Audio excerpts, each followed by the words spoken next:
एक गांव में गंगा नाम की एक औरत हुआ करती थी। हाल ही में गंगा के पति का देहांत होने के कारण वो अपनी छोटी सी बच्ची को उठाकर एक ठेली पे मैगी बनाकर बेचती थी।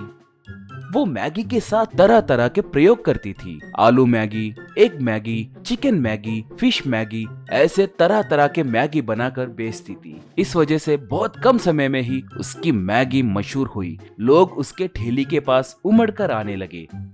एक बार विक्रम नाम का एक व्यक्ति गंगा के मैगी के ठेली के पास आकर, मैं कौन हूँ पता है क्या? इस जिले के होटल यूनियन का प्रेसिडेंट हूँ। कहा। गंगा तब, नमस्ते जी, आपको कौन सा मैगी चाहिए? गर्मा गर्म मैगी बनाकर दूंगी। बोली। विक्रम तब, मैं तुम्हारी मैगी को खाने नहीं आया हूँ। तुम्हारा मैगी सेंटर हमारे होटल यूनियन में नहीं है ना, इसलिए इसे बंद करने का ऑर्डर देने आया हूँ। कहा। गंगा तब, ये क्या साहब, मेरी एक छोटी सी ठेली है, इसे आप होटल में गिनती कैसे करोगे? बोली। विक्रम तब, मैं भी वही कह रहा हूँ, तुम्हारी ठेली होटल के गिनती में नहीं आएगी, मगर तुम इस गांव में मौजूद सारे होटल से भी ज्यादा सेल्स कर रहे हो। ये हमारे यूनियन के रूल्स के खिलाफ है। टेक्निकली हम तुम्हें मेंबरशिप भी नहीं दे सकते, इसलिए तुम्हें तुरंत अपना व्यापार यहाँ से निकालना होगा।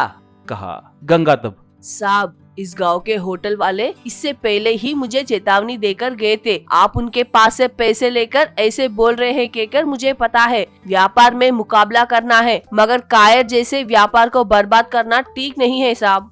बोली। विक्रम तब, क्यों री, ज्यादा बक रही हो? पुलिस वाले, रेवेन्यू अधिकारी, ये सब मेरे अच्छे दोस्त है। अब से तुम इस गांव में व्यापार ही नहीं, जी भी नहीं सकते। तुरंत अपना झोपड़ी निकालकर गांव के बाहर जियो, नहीं तो तरह तरह के केस तुम पे डालकर तुम्हें फंसाऊंगा। कहा। गंगा को ये सुनकर बहुत रोना आया। हे भगवान, आप ही मुझे बचा सकते हैं। सोची।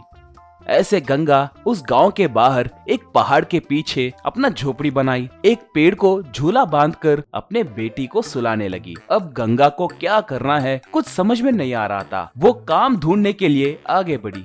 एक जगह पर स्कूल के बच्चे पिकनिक मना रहे थे, मगर सब बहुत उदास थे। ये देखकर गंगा उनके टीचर के पास जाकर, मास्टर जी, क्या हुआ? बच्चे ऐसे उदास क्यों है? कहकर पूछी।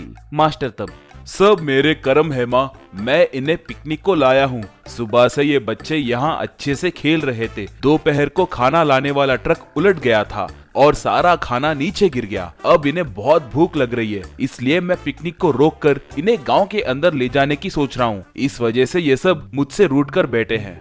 कहा। गंगा तब, बेचारे बच्चे, आप मुझे 10 मिनट का टाइम दो, मैं इनके लिए स्वादिष्ट मैगी बनाकर दूंगी। बोली। तब मास्टर, मगर उसके लिए जरूरतमंद चीजें लाने के लिए भी गांव के अंदर तो जाना ही होगा ना माँ। कहा। वो, जरूरत नहीं है साहब, मेरे पास बहुत सारे मैगी पैकेट्स है और सामान भी है, बगल में ही मेरी झोपड़ी है। बोली। गंगा तुरंत उस जगह पर एक चूल्हा तैयार करके उसके ऊपर एक बड़ा भगोना रखी। उसके बगल में बहुत सारे मैगी पैकेट्स रखे हुए थे। उन्हें देखते ही बच्चों के मुंह में पानी आ गया। गंगा मैगी बनाना शुरू की। वो जब मैगी बनाने लगी तो बच्चे आकर उसके इर्द गिर्द बैठ गए। सिर्फ 2 मिनट में ही स्वादिष्ट मैगी तैयार हुई। गंगा बच्चों को पत्तों में मैगी परोस के दी। बच्चे खुशी खुशी मैगी खाने लगे। बाद में टीचर गंगा से, आपका एहसान मैं कभी नहीं भूलूंगा माँ। अब से पिकनिक को आने से पहले ही तुम्हें इन्फॉर्म करूंगा।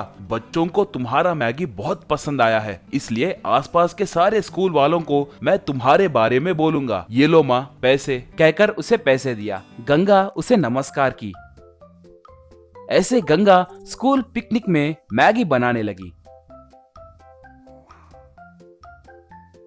लोग बच्चों के द्वारा उसके बारे में पता करके उसके झोपड़ी के पास ही कार और बाइक्स पे आकर प्रकृति के सुंदरता का आनंद लेते हुए खुशी से मैगी खाने लगे। ऐसे गंगा का व्यापार दोनों तरह से अच्छे से चलने लगा।